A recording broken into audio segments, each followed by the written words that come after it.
열왕기상 7장 23절부터 47절까지 말씀인데 읽는 것은 23절부터 26절 그리고 38절 39절 이렇게 읽도록 하겠습니다. 열왕기상 7장 23절부터 26절까지 말씀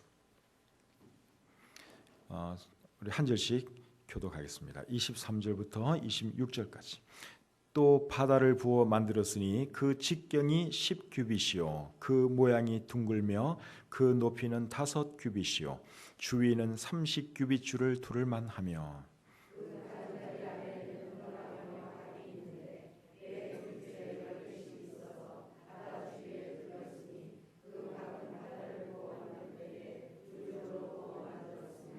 그 바다를 소 12마리가 바쳤으니 셋은 북쪽을 향하였고 셋은 서쪽을 향하였고 셋은 남쪽을 향하였고 셋은 동쪽을 향하였으며 바다를 그 위에 놓았고 소의 뒤는 다 안으로 두었으며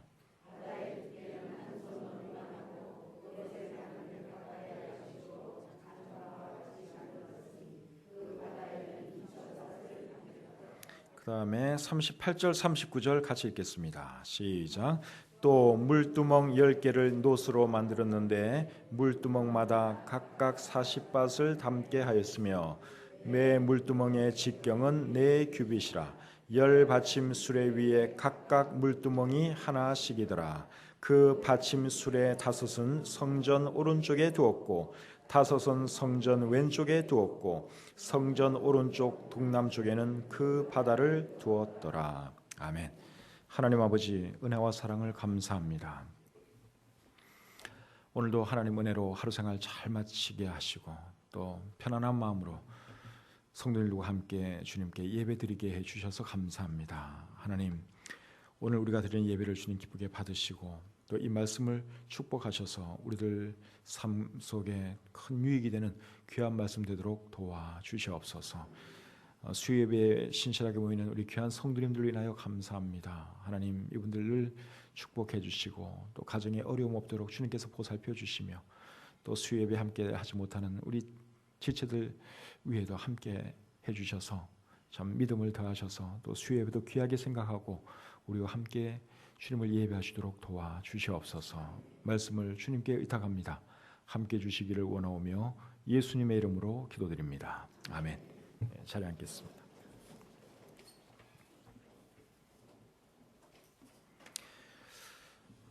오늘은 대장장이 히람과 놋 기물들 이런 제목을 가지고 함께 은혜 받기를 원합니다. 오늘 이 본문은 놋 대장장이 히람이 만든 성물 기물들에 대한 말씀입니다. 오늘 이 본문을 잘 보시면 대장장이 히람이 뭘 만들었습니까?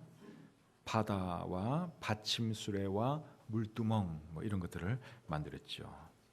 자, 그럼 먼저 바다라고 하는 것에 대해서부터 좀 알아보겠습니다.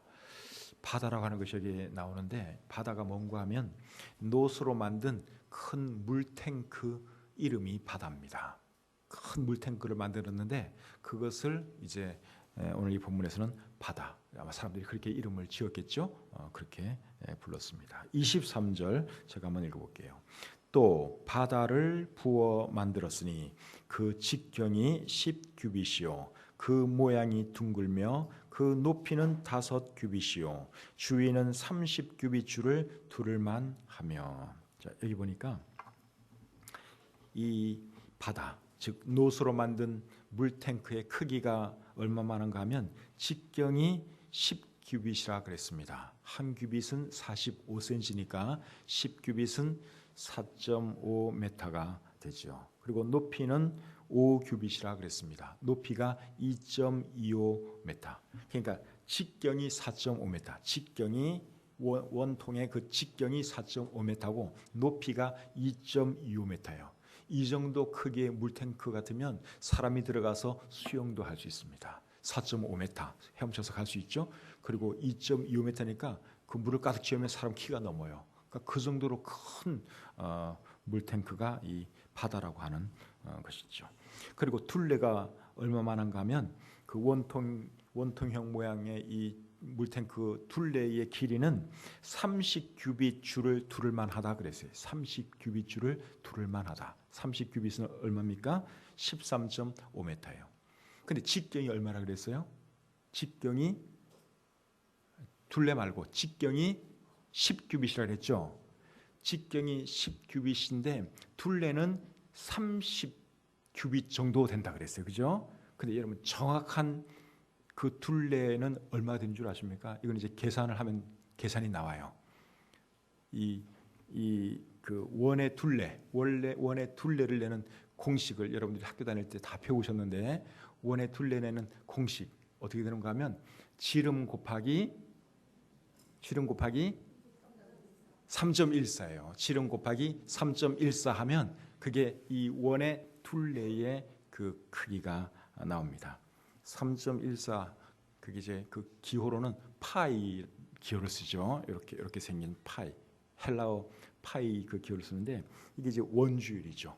그러니까 원 둘레와 지름의 비율, 그게 이제 원주율인데, 그러니까 지름이 원에 있어서 지름이 1이라고 할 것 같으면 둘레의 길이가 얼마라는 거예요? 3.14라는 거예요. 그러니까 지름이 이게 지금 직경이 10규빗이니까 정확한 둘레를 계산하면 그러니까 10규빗 곱하기 3.14면 31.4규빗이 되는 거죠. 근데 그 당시에는 이 원주일 이런 걸 몰랐던 거예요. 그러니까 대충 한 30규빗쯤 되더라, 그렇게 기록하고 있죠. 그리고 이 원통형의 물탱크 두께는 얼마만한가 하면 26절에 보니까 한 손 너비 정도 된다 그랬습니다. 그러니까 엄청난 물탱크니까 그 두께가 굉장히 두꺼워야겠죠. 뭐 1, 2cm 가지고는 이게 물을 감당을 못합니다. 그러니까 한 뼘쯤 되는 그 정도 두께의 이제 놋으로 이 물탱크를 만들었다 하는 것이죠. 근데 왜 이름이 바다냐? 왜 이름이 바다인가 하면 커서 그냥 바다라고 지은 것 같습니다. 유대인들은 좀 크다 싶으면 무조건 바다라 그러는 것 같아요. 그래서 갈릴리 호수도 그게 원래 호수인데 그 사람들은 뭐라고 하는가 하면 갈릴리 바다라 그러죠. 왜 그렇게 부르느냐? 갈릴리 호수가 좀 크거든요. 그러니까 크면은 유대인들은 바다야, 바다 그냥. 예, 진짜는 그게 호수예요. 갈릴리 호수예요. 그런데도 유대인들은 크니까, 호수가 너무 크니까 갈릴리 바다 그렇게 부르고, 그리고 이 물통도 엄청 크거든요. 그러니까 유대인들이 이름을 뭐라고 붙였는가 하면 바다, 이거는 바다야. 그래서 이름이 바다가 된 것입니다. 근데 이 바다를 무엇이 이렇게 받쳐 들고 있는가 하면 놋으로 만든 소 12마리가 받쳐 들고 있습니다. 25절을 보겠습니다. 25절. 그 바다를 소 12마리가 바쳤으니 셋은 북쪽을 향하였고 셋은 서쪽을 향하였고 셋은 남쪽을 향하였고 셋은 동쪽을 향하였으며 바다를 그 위에 놓았고 소의 뒤는 다 안으로 두었으며. 그러니까 이 큰 엄청나게 큰 물탱크를 소 12마리가 이렇게 받치고 있는 거예요. 그러니까 엉덩이 쪽을 이렇게 받치고 있고 머리는 이제 다 이제 동서남북을 향하고 있는 그런 모양으로 이것이 이렇게 떠받쳐져 있는 것이죠. 그리고 이 바다를 이제 어디다가 두었는가 하면 39절에 보니까 성전 오른쪽 동남쪽에 두었다 그랬습니다. 39절 끝부분 한번 보세요. 성전 오른쪽 동남쪽에는 그 바다를 두었더라. 성전 오른쪽 동남쪽에 이 바다를 두었다 그랬습니다. 성전의 입구가 방향이 동쪽이에요. 성전 입구가 동쪽이고 그러니까 동남쪽에 두었다 그랬으니까 성전 입구에 그 오른쪽에 두었다, 그 말입니다. 그러니까 성전이 만약에 저기 있다고 할 것 같으면 성전을 입구를 바라보는 입장에서는 성전 왼쪽에 이렇게 있었다, 그 말이죠. 그런데 이 놋바다의 물은 뭐 하는 데 사용을 했느냐? 뭐 하는 데 사용했는가 하면 제사장들이 씻는 데 사용을 했습니다. 역대하 4장 6절을 한번 보겠습니다. 역대하 4장 6절입니다. 역대하 4장 6절 말씀. 자, 제가 한번 읽겠습니다.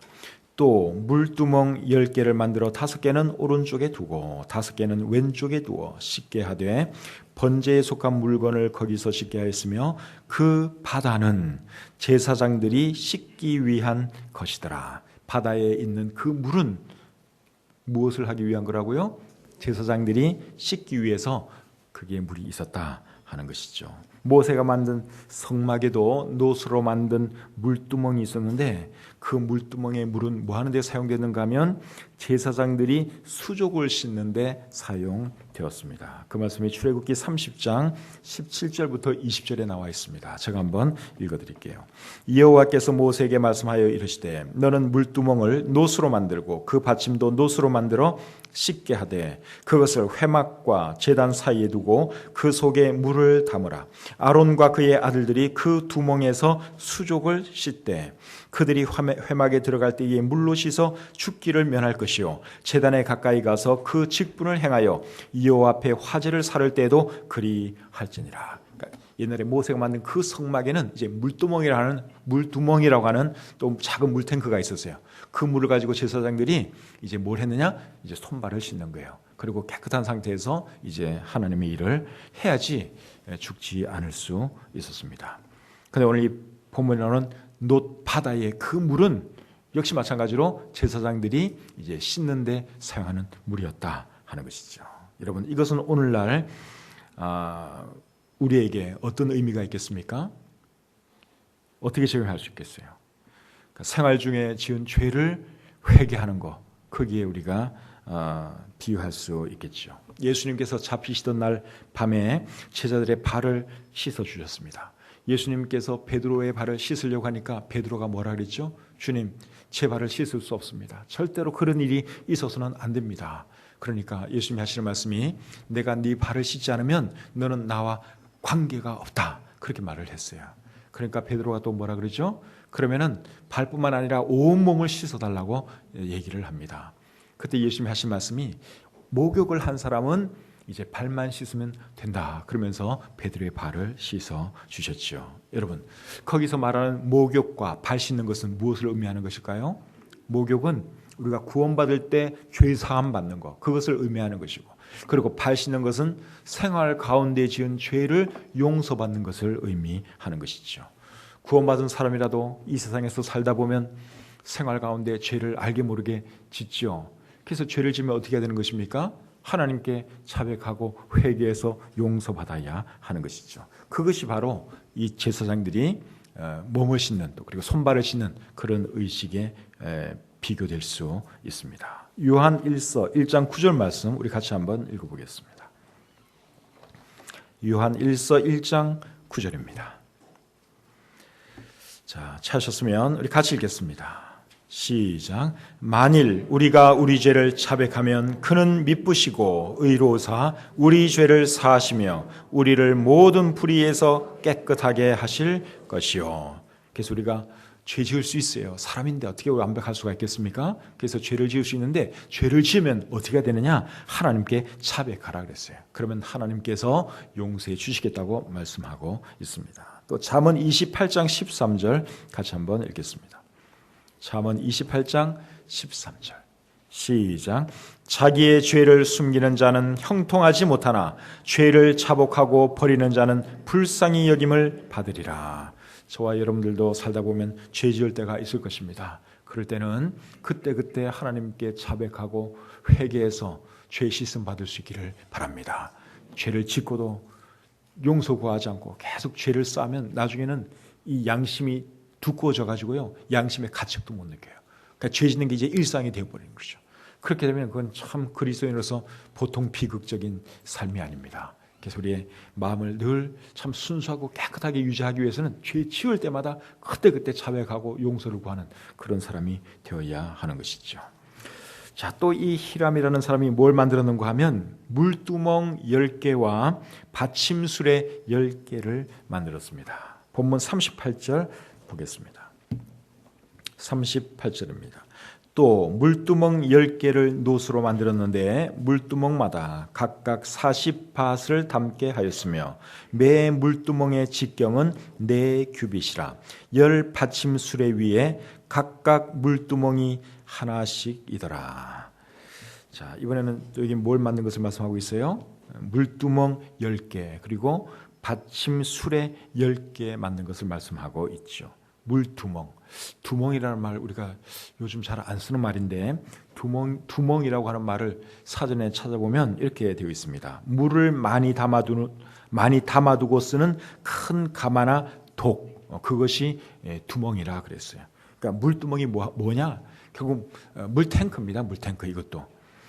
표준 세번역 성경에서는 대야라고 번역을 했습니다. 그러니까 큰 물태야, 그러니까 큰 물통이에요. 쉽게 말해서. 근데 이 물두멍의 크기는 얼마가 되는가 하면 직경이 4규빗이라 그랬어요. 4규빗은 180cm. 근데 그러니까 이 물두멍도 결코 작지가 않아요. 180cm 같으면 제 키가 176이니까 제 키보다 조금 더 크죠. 굉장히 큰 그 지름이 제 키보다 더 큰 그만한 물통 몇 개를 만들었어요? 10개를 만들었어요. 10개를. 그리고 받침수레도 10개를 만들었다 그랬는데 이 받침수레의 용도는 뭔가 하면 이 물두멍을 올려놓는 그리고 이제 옮길 수 있는 그런 그 수레가 받침수레입니다. 원래는 이 받침대라는 말인데 여기 바퀴가 달렸거든요. 그러니까 수레처럼 움직일 수가 있어요. 그래서 받침수레, 이 물두멍을 받쳐두는 것이다. 근데 그게 바퀴가 달리기 때문에 받침수레 그렇게 번역을 해 놓은 것이죠. 받침수레에 대해서는 이제 27절부터 37절까지 자세하게 나와 있는데 27절을 한번 보겠습니다. 27절. 자, 같이 읽겠습니다. 시작. 또 놋으로 받침수레 열을 만들었으니 매 받침수레의 길이가 4규빗이요 너비가 4규빗이요 높이가 3규빗이라. 자, 이 보니까 크기가 어떻게 돼요? 길이와 너비가 각각 4규빗이, 그러니까 180cm가 되고 높이는 3규빗이라 그랬습니다. 135cm라 그랬어요. 그리고 구조와 모양에 대해서는 이제 28절과 29절에 기록이 되어 있습니다. 그 받침수레의 구조는 이러하니 사면 옆 가장자리 가운데에는 판이 있고 가장자리 가운데 판에는 사자와 소와 그룹들이 있고 또 가장자리 위에는 놓는 자리가 있고 사자와 소 아래에는 화환 모양이 있으며. 자, 여기 보니까 이 받침수레는 사각형 모양이에요. 사각형 모양인데 그 사면 옆판에 사자와 소와 그룹들을 새겨 넣었다. 그렇게 기록하고 있죠. 그룹들은 뭡니까? 천사들이에요. 하나님을 섬기는 천사들의 일종이에요. 그룹들, 날개가 있는 천사죠. 그룹들 이렇게 새겨 놓고 그리고 또 어떤 동물이 그게 들어가 있습니까? 사자와 소가 그려져 있었다. 여기 그렇게 기록을 하고 있죠. 사자는 동물의 왕입니다. 두려울 것이 없고 대단히 용감하죠. 사자의 그림 그려놓고 그리고 또 소는 어떤 동물이죠? 소는 굉장히 온순한 동물이에요. 그러면서도 주인이 시키는 일 다 하는 그런 짐승이 바로 소입니다.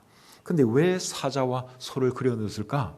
그 이유는 하나님의 일하는 사람들도 그래야 된다 하는 것을 암시적으로 말하기 위해서 사자와 소를 그려놓은 것이 아닌가 그렇게 생각이 됩니다. 그러니까 하나님의 일하는 사람들, 하나님의 사람들은 사자처럼 용감해야 되고 또 소처럼 온순하면서도 또 성실하게 일하는 그런 사람이 되어야 된다. 그런 의미로 사자와 소의 그림을 그려놓은 것이 아닌가 그렇게 생각이 됩니다. 그리고 이 받침수레는 이제 바퀴가 있는데 바퀴의 크기는 어떻게 되는가 하면 높이가 1규빗 반이라 그랬습니다. 32절에 그렇게 나와 있어요. 1규빗 반은 67.5cm입니다. 그러니까 자전거 바퀴보다는 조금 작은 것 같아요. 그러니까 그런 바퀴가 이렇게 달려있는 그런 수레가 받침수레예요. 이 받침수레 위에는 뭐가 올려져 있다고요? 물두멍도 10개, 받침수레도 10개. 그렇게 이 히람이 만드는 것이죠. 그리고 이것을 어디에 뒀는가 하면 성전 오른쪽과 왼쪽에 두었다 그랬습니다. 39절 한번 보겠습니다. 39절. 그 받침술의 5은 성전 오른쪽에 두었고 5은 성전 왼쪽에 두었고. 그러니까 성전이 있으면 다섯 개씩 왼쪽 오른쪽에 놨다, 그 말입니다. 우리 그림을 한번 볼까요? 자, 성전 그림을 이렇게 보시면 저기 큰 물탱크 보이죠? 저게 이름이 뭐예요?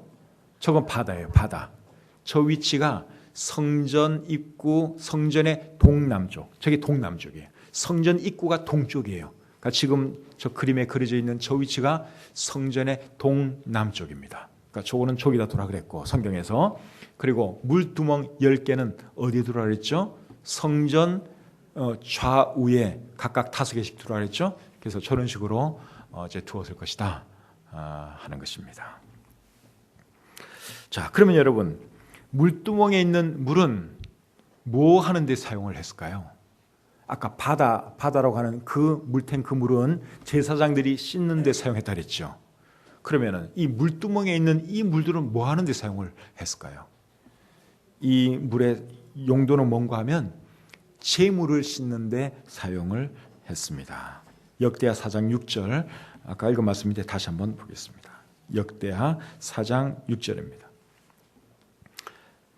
또 물두멍 10개를 만들어 5개는 오른쪽에 두고 5개는 왼쪽에 두어 씻게 하되 번제에 속한 물건을 거기서 씻게 하였으며 그 바다는 제사장들이 씻기 위한 것이다. 그러니까 바다에 있는 물은 제사장들이 씻는 물이고 열 물두멍에 있는 물은 이제 그 제물들을 이제 씻는 그런 용도로 사용되었다 하는 것이죠. 짐승을 잡아서 이제 번제로 드려야 하는데 그 하나님께 드릴 제물에 만약에 어떤 불순물이 묻어있다든가 지저분한 것이 조금 묻었다면 어떻게 해야 되겠어요? 그냥 불에 태우면 안 되겠죠. 그냥 드리면 안 되겠죠.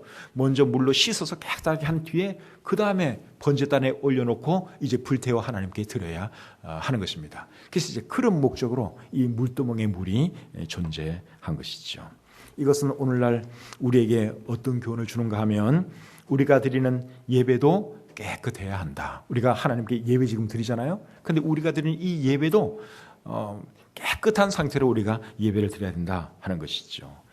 하나님께 드리는 예배에 불순물이 끼어 있으면 되겠습니까? 안 되겠습니까? 안 되죠. 거룩하신 하나님께 드리는 예배에 이런저런 잡다한 것, 불순물이 섞여 있다면 그거 다 제거하고 사실 순수한 예배를 하나님께 올려드려야 하는 것입니다. 공중 예배, 회중 예배에 있어서 불순물에 해당되는 것은 여러분 어떤 것들이 있을까요? 우리가 지금 예배드리는 이것도 이제 공예배고 회중 예배인데 공예배에 있어서의 불순물, 예배 행위가 아닌 모든 것이 뭐 불순물이라고 할 수 있겠죠. 예를 들면 예배 시간에 이제 광고하잖아요. 광고. 그런 거는 사실은 광고 자체는 예배 행위는 아니에요. 우리가 기도하고 찬양하고 헌금하고 설교 듣고 하는 거 이런 건 다 예배 행위예요. 그런데 예배 시간 중에 광고하는 거 그거는 엄격히 말하면 예배는 아니에요. 광고는 광고일 뿐이죠. 그래서 공예배 시간에 들어가는 광고는 사실 짧으면 짧을수록 좋습니다. 예배의 흐름을 깨지 않는 범위 내에서 앞부분에 미리 하든지 아니면 끝날 때 간단히 하든지 이런 식으로 하는 것이 좋은 것이죠. 제가 사무실에 이렇게 앉아 있으면 가끔 어떤 전화를 받는가 하면 어떤 단체에서 자기네가 만든 물건을 예배 시간에 또는 예배 끝나고 나서 좀 홍보할 수 있도록 기회해달라고 부탁하는 그런 전화를 가끔 받습니다. 이제 대학들이 만드는 물건들, 대학들은 아마 그 광고를 안 하는지 어쨌든 교회 찾아다니면서 많이 그렇게 하는 것 같아요. 제가 그런 전화를 가끔 받아요. 그래서 목사님, 우리 대학교에서 이런 물건을 만들었는데 우리가 목사님 교회 가서 홍보하고 그리고 이렇게 좀 점심 식사 도시락 같은 거를 우리가 대접하면 안 될까요? 이렇게 물어와요. 그럼 제가 어떻게 하겠습니까? 제가 다 거절합니다. 다 거절해요. 왜 거절할까요? 예배 시간을 물건 홍보하는 시간으로 만들 수는 없잖아요. 그래서 다 거절을 하고 있습니다. 그래서 예배는 하여간에 순수하고 깨끗해야 한다 하는 것이죠. 그리고 예배 시간에 딴 생각하고 딴짓하는 거 이런 것도 불순물이라고 할 수 있죠. 예배 드려야 되는 시간에 딴 생각하고 막 공상의 나래를 펼치고 딴짓하고 그러면 되겠어요? 안 되겠어요? 안 되는 거예요. 그게 싹 제거하고 정말 순수하고 깨끗한 예배를 드려야 하는 것이죠. 요한복음 4장 24절에 보면 하나님은 영이시니 예배하는 자가 영과 진리로 예배할지니라 말씀하셨습니다. 영과 진리로 예배한다는 말의 의미가 뭐냐? 여기는 뭐 깊은 뜻이 있겠지만 예배가 순수하고 깨끗한 것도 의미한다고 볼 수 있겠죠. 그래서 예배는 하여간에 순수하고 깨끗해야 한다. 불순물이 들어가지 말아야 된다 하는 것입니다. 이 히람이라는 사람이 바다와 물두멍 외에도 또 여러 가지 많은 것들을 만들었어요. 그런데 오늘 이 본문에 히람이 만든 것들을 아무리 눈을 닦고 봐도 제단을 만들었다는 기록이 보이지를 않는 거예요. 그렇죠? 사실은 물두멍보다도 더 중요한 게 뭐겠습니까? 제단이죠. 번제단, 이게 제일 중요한 건데 오늘 본문에는 히람이 번제단을 만들었다는 기록이 나오지를 않습니다. 그럼 솔로몬 성전에는 번제단이 없었느냐? 히람이 이 번제단을 만들지 않았느냐? 그건 아니에요. 솔로몬 성전에도 제단이 있었습니다. 솔로몬이 어떤 사람이에요? 1000번제를 하나님께 드린 사람이에요. 그러니 번제단을 안 만들 리가 없죠.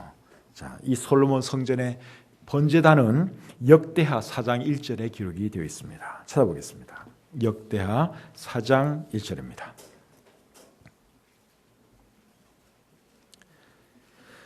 자, 찾으셨으면 같이 읽겠습니다. 역대하 4장 1절 시작. 솔로몬이 또 노스로 제단을 만들었으니 길이가 20규빗이요 너비가 20규빗이요 높이가 10규빗이며. 여기에 이제 솔로몬의 성전에 있었던 그 제단 이야기가 나오죠. 뭐 누가 만들었다는 얘기는 안 나오지만 노스로 만든 건 하여간 다 누가 만들었어요? 이 히람이라는 사람이 만들었어요. 그런데 이 제단의 크기가 어떤가 하면 길이가 20규빗이고 너비가 20규빗이에요. 20규빗이 이게 밑으로 하면은 9m입니다. 그러니까 가로 세로가 9m. 굉장히 큰 제단이에요. 그리고 높이는 10규빗. 높이가 4.5m. 그러니까 엄청 높죠. 4.5m 높이. 그리고 가로 세로가 9m, 9m. 엄청 큰 제단이죠. 그 위에 사람들이 엄청 올라가서 이렇게 번제 드릴 수 있는 그 정도로 큰, 엄청나게 큰 그러한 제단을 이 히람이 만들었습니다. 그러니까 이 히람이라는 사람이 정말 큰 일을 한 거예요. 성전 밖에 있는 이 중요한 물건들은 다 이제 이 노스로 만들었는데 그 작업을 누가 다 했느냐? 히람이라고 하는 사람이 다 한 것입니다. 오늘 이 본문을 잘 보시면 본문도 히람이 만든 것을 굉장히 강조를 하고 있습니다. 자, 40절부터 45절 제가 한번 읽어보겠습니다. 본문 40절부터 45절. 히람이 또 물두멍과 부삽과 대접들을 만들었더라. 이와 같이 히람이 솔로몬 왕을 위하여 여호와의 전에 모든 일을 마쳤으니 곧 기둥 둘과 그 기둥 꼭대기에 공 같은 머리 둘과 또 기둥 꼭대기에 공 같은 머리를 가리는 그물 둘과 또 그 그물들을 위하여 만든 바 매 그물에 두 줄씩으로 기둥 위에 공 같은 두 머리를 가리게 한 석류 400개와 또 10개의 받침수레와 받침수레 위에 10개의 물두멍과 한 바다와 그 바다 아래에 소 12마리라 솥과 부삽과 대접들이라. 히람이 솔로몬 왕을 위하여 여호와의 성전에 이 모든 그릇을 빛난 노스로 만드니라. 그러니까 오늘 이 본문도 히람이 이런 거 다 만들었다고 여기 강조하고 있는 것을 볼 수 있죠. 히람이 만든 것들을 우리 그림을 한번 볼까요? 자, 지난번에 보여드린 그림인데 그림을 잘 보시면 히람이 만든 게 뭔가 하면 저기 성전 기둥 2개 보입니까? 저 기둥 2개 이름이 뭐라 그랬죠? 야긴과 보아스. 기둥 이름이 야긴과 보아스. 저 기둥 누가 만들었느냐? 히람이 만들었어요. 그리고 또 바다 보이죠? 예, 큰 물통 바다. 저것도 히람이 만들었고, 그리고 그림 오른쪽에 보시면 놋제단 한 귀퉁이만 보이죠? 저것도 히람이 만들었고, 그리고 그림 맨 밑에 쪽에 앞쪽에 이렇게 보시면 물두멍이 이렇게 보이는데 또 저런 물두멍 12개를 히람이 만들었고, 또 저것을 운반할 수 있는 그 받침 수레 10개도 히람이 만들었고. 그러니까 이 히람이라는 사람이 정말 엄청난 일을 한 것을 우리가 알 수 있습니다. 여기서 우리가 배우시는 교훈이 한 가지 있어요. 하나님의 일은 결국 한 사람이 한다. 물론 히람을 많이 도와주었을 거예요. 조수들도 있었고 많이 도와주었을 거예요. 그런데 결국은 히람이 없으면 일이 안 되는 거예요. 결국 이 모든 것들 누가 다 만들었느냐? 히람이라는 사람이 만들었다는 거예요. 그래서 하나님의 일은 결국 몇 사람이 한다? 한 사람이 하는 거예요. 한 사람이. 지난 주일 우리 교회에 오셨던 전지덕구 목사님과 김병수 집사님, 한 사람이 결국 일하잖아요. 한 사람이. 그 240 몇 분이나 되는 우리 목사님들과 사모님들을 여러분 어떻게 그 한 교회가 그 베트남으로 이렇게 다 그 비용을 대면서 결국 갔는데, 결국 여러분 여러 교회가 하는 게 아니야. 한 교회를 하나님이 사용하셔서 그 큰 일을 하는 거고, 또 그 교회에서는 김병수 집사님이라고 하는 한 집사님을 사용하셔서 그 큰 일을 또 가능하도록 만들었고, 결국은 한 사람이 일을 하는 것을 우리가 볼 수 있습니다. 성경에도 그런 예는 많습니다. 예수님께서 떡 5개와 물고기 2마리로 수많은 사람들을 먹이셨는데 어떻게 해서 그런 일이 일어난 줄 아십니까? 어린 아이 하나가 자기가 먹어야 할 도시락을 자기가 먹지 않고 예수님 앞에 가져왔기 때문에 그런 일이 일어날 수 있었던 것입니다. 오병이어의 기적은 그 어린아이가 없었다면 결국 일어나지 않았어요. 한 아이의 믿음 때문에 그런 일이 가능했다는 것입니다. 사무엘상 17장에 보시면 이스라엘 사람들이 블레셋 사람들을 크게 쳐부수는 이야기가 기록되어 있습니다. 그런데 그 이야기의 배경에는 또 누가 있습니까? 다윗이라고 하는 한 젊은이가 골리앗을 때려눕힌 그 이야기가 거기 나오죠. 그렇기 때문에 이스라엘 사람들이 그날 블레셋 사람들을 다 쳐 죽일 수가 있었던 것입니다. 만약에 다윗이 없었다면 이스라엘 군사들이 블레셋 사람들을 그렇게 크게 무찌르는 일은 절대로 일어나지 않았습니다. 한 사람의 한 사람. 하나님께서 이스라엘을 애굽에서 구원하려고 했을 때 누구를 들어 사용하셨습니까? 모세라는 한 사람을 들어 사용하셨습니다. 하나님께서 이방 사람들에게 예수 그리스도의 복음을 전하기 위해서는 또 누구를 사용하셨죠? 사도 바울이라고 하는 한 사람을 들어 사용하셨습니다. 그러니까 이런 예는 여러분 성경에 얼마든지 있습니다. 하나님께서는 이스라엘 민족을 만드시려고 한 사람을 선택하셨는데 그 사람의 이름이 뭡니까? 아브라함. 하나님께서 미디안 족속들로부터 이스라엘을 구원하기 위해 또 한 사사를 세우셨는데 그분의 이름은 뭡니까? 기드온. 항상 한 사람이에요. 한 사람. 두 사람도 필요 없어요. 한 사람이면 하나님께서 하시고자 하는 일을 얼마든지 성취하신다 하는 것입니다. 우리 교회도 건축을 해야 되는데 우리 교회도 하나님께서 한 사람만 이렇게 세우면 건축할 수 있습니다. 많은 사람 도움 필요 없을 수도 있어요. 한 사람. 그래서 일은 여러 사람이 하는 것 같지만 사실은 한 사람이 한다고 하는 것을 여러분 놓치지 마시기 바랍니다. 저는 저와 여러분들이 하나님께 쓰임받는 그 한 사람이 되었으면 좋겠습니다. 우리라고 왜 여러분 하나님께 쓰임받지 못하겠어요? 얼마든지 우리가 여러분 하나님께 내놓으면, 자신을 내놓고 나의 가진 것을 내놓으면 하나님께서 사용하십니다. 하나님은 많은 사람을 찾는 것이 아니라 한 사람을 찾고 계십니다. 기도하겠습니다. 하나님 아버지, 은혜와 사랑을 감사합니다.